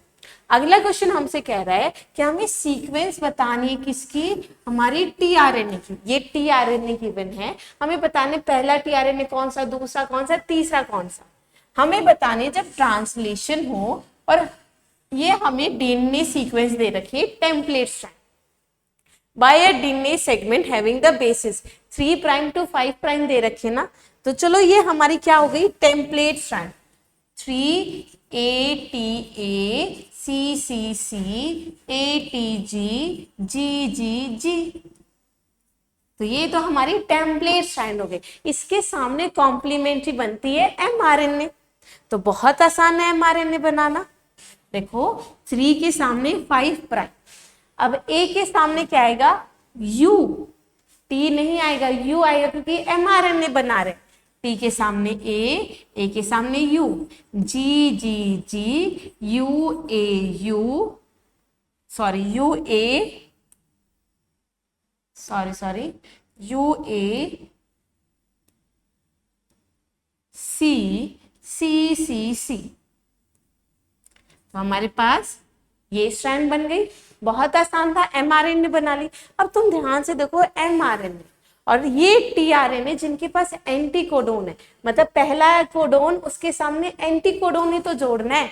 तो तुम्हारे पास 1 2 3 4 कोडोन है। पहला कोडोन तुम्हारे पास क्या है UAU। अब UAU के सामने एंटी कोडोन क्या आएगा, एंटी कोडोन आएगा AUA। UAU के सामने आएगा AUA। तो ऑप्शन मतलब सबसे पहले आएगा डी। आगे देखो GGG के सामने क्या आएगा CCC। फिर UAC के सामने क्या आएगा UAG के सामने AUG। आगे CCC मतलब GGG। तो ऑप्शन अपना कौन सा हो गया DABC। ऑप्शन क्या हो गया, ऑप्शन हो गया सेकंड। तो बहुत आसान था पर बहुत ही घुमा के, पहले डीएनए टेम्पलेट दे रखा है, फिर mRNA निकालना, फिर सीक्वेंस निकालनी, पर आपको आ जाना चाहिए किस तरीके से वो घुमा के क्वेश्चन देता है। तो डीएनए टेम्पलेट थी तो हमने mRNA निकाल ली। अब mRNA के पास हमारे पास कोडोन है तो उसके अगेंस्ट को एंटी कोडोन लेकर आ ही सकते हो। चलो अगला क्वेश्चन देख लो। अगला क्वेश्चन हमसे कह रहा है calculate the number of phosphodiester bonds in the nucleic acid of lambda phase. अब लैम्डा फेज हमारा डबल स्ट्रैंडेड डीएनए, ऐसा डबल स्ट्रैंडेड डीएनए जिसके पास कितने बेस पेयर होते हैं 48,502। इतने हमारे बेस पेयर। जब भी आपको फॉस्फोडाइएस्टर बॉन्ड निकालना हो और डबल स्ट्रैंडेड लीनियर डीएनए दे रखे, ध्यान देना लीनियर डीएनए, तो आपके लिए एक फॉर्मूला है। वो फॉर्मूला है फॉस्फोडाइएस्टर बॉन्ड्स के लिए, फॉस्फोडाइएस्टर बॉन्ड्स फॉर्मूला है 2n-2। अब 2n-2 तो हमारा क्या कर देंगे 48,500 इंटू 2 और माइनस कर देंगे 2, क्योंकि लीनियर डीएनए में जो 5 प्राइम वाले फॉस्फेट है वो फॉस्फोडाइएस्टर नहीं बना पाते, इसलिए -2 करना पड़ता है। तो ये हमारे पास आ गया। तो यहाँ पे ऑप्शन कौन सा हो जाएगा, ऑप्शन ए। लेकिन क्वेश्चन में फॉस्फोडाइएस्टर है, मैं आपको फॉर्मूला देके जाती हूँ ग्लाइकोसिडिक बॉन्ड का और फॉस्फोएस्टर बॉन्ड का। तो जितने बेस पेयर हैं, अगर आपसे फॉस्फोएस्टर बॉन्ड पूछे, फॉस्फोएस्टर बॉन्ड, तो फॉर्मूला लगाओगे 4n-2। एक फॉस्फोडाइएस्टर में 2 फॉस्फोएस्टर होते ना, इसलिए इंटू 2 कर दोगे 4n-2। अगर आपसे क्वेश्चन में पूछे ग्लाइकोसिडिक बॉन्ड, जब भी आपसे क्वेश्चन में पूछे ग्लाइकोसिडिक बॉन्ड, ग्लाइकोसिडिक बॉन्ड जितने बेस पेयर उससे डबल न्यूक्लियोटाइड, जितने न्यूक्लियोटाइड होंगे उतने ही तो ग्लाइकोसिडिक बॉन्ड होंगे, तो आंसर आ जाएगा 2n। ये फॉर्मूला लिख लो, जब भी डबल स्ट्रैंडेड लीनियर डीएनए हो इस तरीके से आप कैलकुलेट कर लोगे। आगे चलो अगले क्वेश्चन की तरफ। Next question we have is 5174 has 5386 nucleotides. अब ध्यान दो 5174 के पास न्यूक्लियोटाइड्स प्रेजेंट है। अब ये होता है सिंगल स्ट्रैंडेड डीएनए जो कि हमारा क्या है सर्कुलर। तो जितने न्यूक्लियोटाइड हैं उतने ही तो शुगर होंगे, जितने न्यूक्लियोटाइड हैं उतने ही शुगर होंगे। जितने शुगर उतने ही ग्लाइकोसिडिक बॉन्ड, तो ग्लाइकोसिडिक बॉन्ड में कितने आ जाएंगे 5386। और 5386 में जितने हमारे न्यूक्लियोटाइड होंगे सर्कुलर डीएनए, देखो मैं बना के दिखाती हूँ, शुगर शुगर शुगर शुगर, इसके साथ एडेनिन, थाइमिन, साइटोसिन, गुआनिन, मैं बना के दिखा रही हूँ पूरा हमारा single stranded circular DNA example के तौर पर। तो ये तुम्हारा सिंगल स्ट्रैंडेड सर्कुलर डीएनए। यहाँ पे ग्लाइकोसिडिक बॉन्ड कैलकुलेट करो, कितने होंगे 1 2 3 4, 4 न्यूक्लियोटाइड थे तो 4 ही तो ग्लाइकोसिडिक बॉन्ड आ गए, तो बिल्कुल सही है।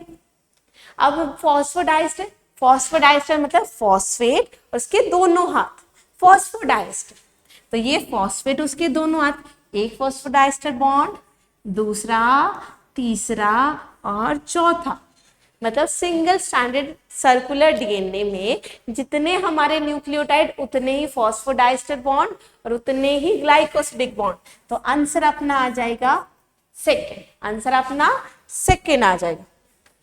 ठीक है, अब अगला क्वेश्चन देख लो, हमसे पूछा गया है डीएनए डुप्लीकेट करता है 20 मिनट्स में, बिल्कुल सही बात है। अगर ई कोलाई हमारा जो हैवी डीएनए, अब हमारा डीएनए क्या है हैवी, इसका मतलब वो क्या है N15 और N15 allowed to grow in N14 medium. ठीक है, N14 मीडियम में वो ग्रो करता है। ओके, कितने मिनट्स तक 100 मिनट्स तक। तो पहले तो हमें साइकिल निकालनी होती, साइकिल हम कैसे निकालेंगे, अगर हमारी एक साइकिल 20 मिनट्स की है और 100 साइकिल दे रखी है तो 100 डिवाइड बाई 20, 5 साइकिल्स चली। ठीक है, अब यहां तक आ गए। अब 5 साइकिल में टोटल डीएनए मॉलिक्यूल कितने होंगे, फॉर्मूला है आपके पास NT N0 इंटू 2 की पावर n। अब N0 तो सिंगल मॉलिक्यूल है तो 1 कर दोगे, 2 की पावर 5 मतलब 32 डीएनए मॉलिक्यूल्स। ठीक है, अब 32 डीएनए मॉलिक्यूल्स में से आपको पता है अगर शुरुआत में हमारे पास हैवी डीएनए तो 2 तो हाइब्रिड बनेंगे हमेशा। हैवी क्या आएगा 0, क्योंकि आगे तो N14 मीडियम में ग्रो कर रहा है ना। हाइब्रिड आगे पूरी की पूरी हाइब्रिड जनरेशन में सिर्फ 2 डीएनए मॉलिक्यूल क्या आते हैं, हाइब्रिड आते हैं।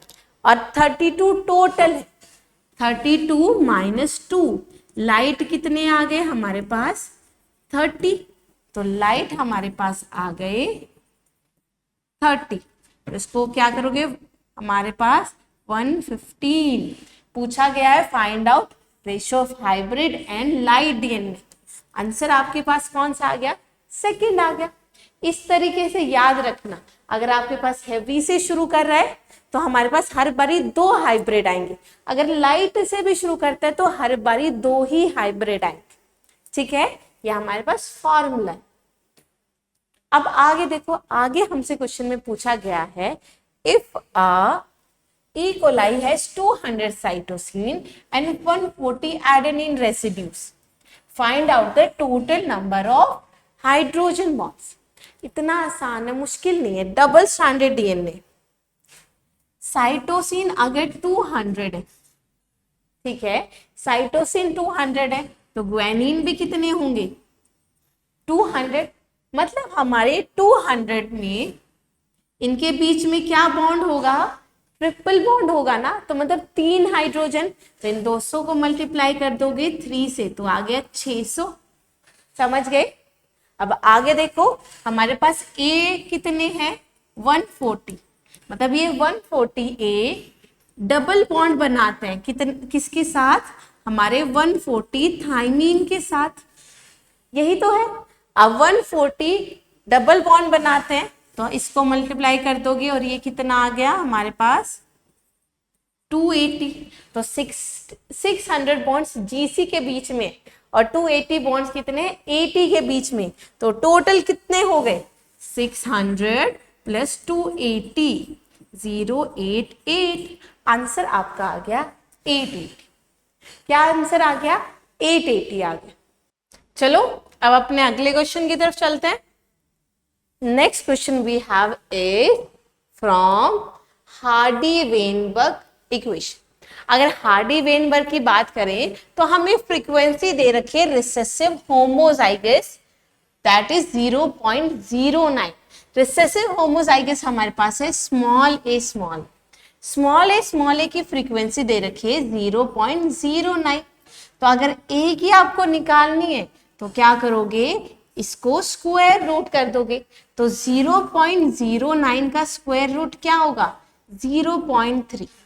तो ए स्मॉल है हमारे पास 0.3 आ गया। अब आपके पास इक्वेशन है that is A plus sorry बच्चा, capital A plus small A equals to 1। ठीक है, अब हमारे पास स्मॉल ए गिवन है, 1 माइनस स्मॉल ए क्या हो जाएगा, कैपिटल ए। तो 1 हमारे पास 1 माइनस 0.3, कैपिटल ए की फ्रीक्वेंसी क्या आ गई, 0.7। हमसे क्वेश्चन में पूछा गया है ऐसे इंडिविजुअल्स निकालने that is homozygous for dominant allele. अगर होमोजाइगस फॉर डोमिनेंट एलील निकालोगे मतलब किसकी पूछी गई है, कैपिटल ए। तो आप क्या करोगे, ए का स्क्वायर, तो 0.7 दे रखा है हमारे पास, इसको मल्टीप्लाई कर दोगे 0.7 के साथ, फ्रीक्वेंसी आ गई 0.49। क्वेश्चन में हमसे परसेंटेज पूछा गया, परसेंटेज क्या हो जाएगा 49%।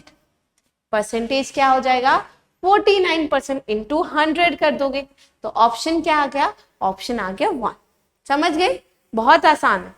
अगर परसेंटेज कैसे करते हैं बच्चा, ऐसे तो 49 डिवाइड बाई 100 इंटू 100 काट के 49%, इस तरीके से फ्रीक्वेंसी से परसेंटेज निकाल। अब अगला क्वेश्चन देखते हैं। अगला क्वेश्चन भी हार्डी-वेनबर्ग के, ठीक है। आगे देखो, in a population of 1000 individuals 360 belongs to genotype capital A 360 individuals हैं। कैपिटल ए स्मॉल ए है 480 और स्मॉल ए है 160। ये तुम्हारे पास डेटा है, हमें फ्रीक्वेंसी निकालनी है of capital A allele.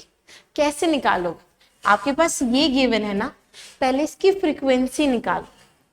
Frequency कैसे निकालोगे, अगर 360 इंडिविजुअल की बात करें तो हमारी परसेंटेज क्या आ गई, हमारी परसेंटेज आ गई 360 डिवाइड बाई 1000, हमारे individual divide by total into 100। इसका मतलब 36% इंडिविजुअल्स कैसे हैं, जो क्या है हमारे होमोजाइगस से डोमिनेंट के लिए। अब फ्रीक्वेंसी 36% है, तो सॉरी परसेंटेज है 36%, तो फ्रीक्वेंसी क्या होगी, फ्रीक्वेंसी ऑफ कैपिटल ए 0.36, यही तो होगा। इसका मतलब है आप यहां तक पहुंच चुके हो, कैपिटल ए और कैपिटल ए 0.36 है, हमें निकालना क्या है, कैपिटल ए। तो हम क्या करेंगे, इसका स्क्वायर रूट कैसे करोगे, 0.36 का स्क्वायर रूट क्या आता है 0.6। तो कैपिटल ए की फ्रीक्वेंसी क्या आ गई 0.6, ऑप्शन क्या हो गया सी। इस तरीके से हमें फॉर्मूला यूज करना होता है। कैपिटल ए दे रखा हो तो डोमिनेंट एलील की फ्रीक्वेंसी कैसे निकालते हैं, हेट्रोजाइगस कैसे निकालते हैं। हमारे पास दो ही इक्वेशन है, एक तो A capital A plus small A equals to 1, दूसरा A square plus 2a plus small A square equals to 1। और इन दोनों इक्वेशन से सारे क्वेश्चन हमारे हो जाते, समझ गए। तो ये था बच्चा आज का सेशन। जेनेटिक्स के तीनों चैप्टर के बहुत सारे क्वेश्चन हम प्रैक्टिस कर चुके हैं। मुझे कमेंट सेक्शन में बताओ आज की वीडियो कैसी लगी। अगर वीडियो अच्छी लगी तो लाइक करो, कमेंट करो, शेयर करो और हमें और ज्यादा इंकरेज करो कि हम ऐसी ही वीडियोस आपके लिए लेकर आते रहें। तो मुझे बताओ वीडियो कैसी लगी और ऐसी ही और कौन सी वीडियोस आप चाहते हैं कि हम आपके लिए लेकर आए, कमेंट सेक्शन में जरूर बताना। आज के लिए इतना ही, थैंक यू सो मच। कल मिलते हैं हमारे डे 2 के साथ of biology numericals. Thank you so much.